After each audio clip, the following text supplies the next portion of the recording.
Hello दोस्तों, लाब्रा episode 8। Canara डिज ने सबको बोला कि यहाँ पे अब रहना ही पड़ेगा, तो यहाँ पे घर बनाते हैं। छोटा मोटा शीशे का घर बनाया, लेकिन वो टूट गया। आगे हम देखते हैं कि लैरिस और वो डॉक्टर की बेटी सब उसको ढूंढने के लिए गए हैं, क्योंकि वहाँ पे एक अनजान लड़का जो कि इधर उधर भाग रहा था, उसे पकड़ लिया गया। वो कोई और नहीं, कबीले का एक छोटा सा बच्चा था, जिसने डाई और ईव का जान बचाया था।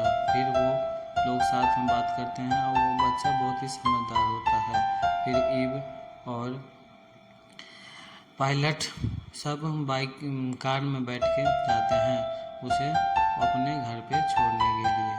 फिर हम जैसे ही कबीले में पहुंचते हैं, उन्हें कबीले के आदमी गिरफ्तार कर लेते हैं। बंदी बनाने के बाद वो अपनी महारानी के पास ले जाते हैं। वहाँ पे वो बूढ़ा आदमी भी होता है और वहाँ पे हम देखते हैं कि पारा भी आ जाती है। वहाँ पे वो बच्चा बोलता है कि मैं गलती से वहाँ चला गया था। फिर उसके दादा उन्हें डांटते हैं। फिर वहाँ पे सरदारनी को देखते हैं, जिसका नाम है पारा, और पारा को देखते ही डाई खुश हो जाता है और वो बोलता है कि मैं किसी को नुकसान पहुँचाने नहीं आया हूँ।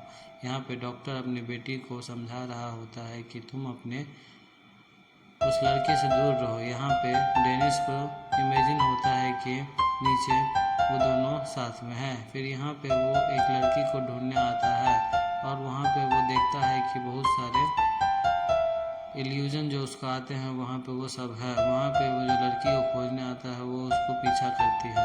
और डाई और केनरा डच वहाँ पारा सब बात करते हैं कि ठीक है, हम लोग तुमको खाना का व्यवस्था कर देते हैं और फसल कैसे उगाते हैं सब बताएंगे। नीचे जो मर गए हैं, सबको लगता है वो लोग वहाँ पे फेयरवेल का कर रहे हैं। यहाँ पे हम देखते हैं कि गार्गिस और डॉक्टर की बेटी एक दूसरे के बहुत करीब आ गए हैं। यहाँ पे देखते हैं कि लीना और उसकी बहन आ जाती है। वो बोलती है कि ये हमारा घर नहीं है, यहाँ हमको जाना पड़ेगा। फिर आगे हम देखते हैं कि डॉक्टर उसको कार में लॉक करके चला जाता है, जबकि वहाँ पे उसे कुछ कुछ होने लगता है। आगे हम देखते हैं कि ईवा और पायलट तो सब मिलके अच्छा खाना खाते हैं और हम वो ईवा को वो बच्चा नदी के किनारे ले जाता है।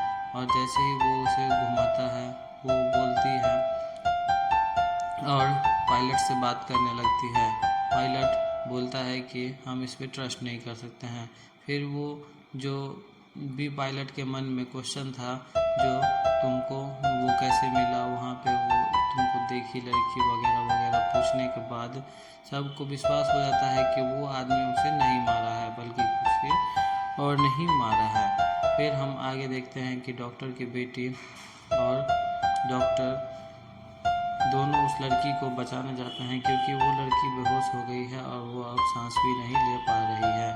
यहाँ पे हमको पता चलता है कि डॉक्टर इसलिए ऐसा कर रहा होता है क्योंकि उसकी दवाइयाँ ख़त्म हो गई, और वो जैसे ही दवाइयाँ ख़त्म होती है वो एग्रेसिव हो जाता है। आगे हम देखते हैं कि लड़की के सांस में सांस आया, और हम देखते हैं नीचे फेयरवेल पार्टी में डेनिस की बेटी और सब मिलके उन जो मर गए हैं सिंकहोल में, उनके श्रद्धांजलि दे रहे हैं। पर उन लोग को ये नहीं पता है कि वो सब लोग नीचे जिंदा हैं। आगे हम देखते हैं कि वो बच्चा उसको किडनैप कर लिया गया है। वो किडनैपर कोई और नहीं, बल्कि वो जो डेनिस के साथ प्लेन में सिंकहोल आने वाली महिला थी, वो है। और वो बूढ़ा आदमी उसको जानता है, जबकि ये कहानी बहुत ही पेचीदा है। फिर हम आगे समझेंगे। आगे हम देखते हैं कि वो लोग इसे बचा लेते हैं।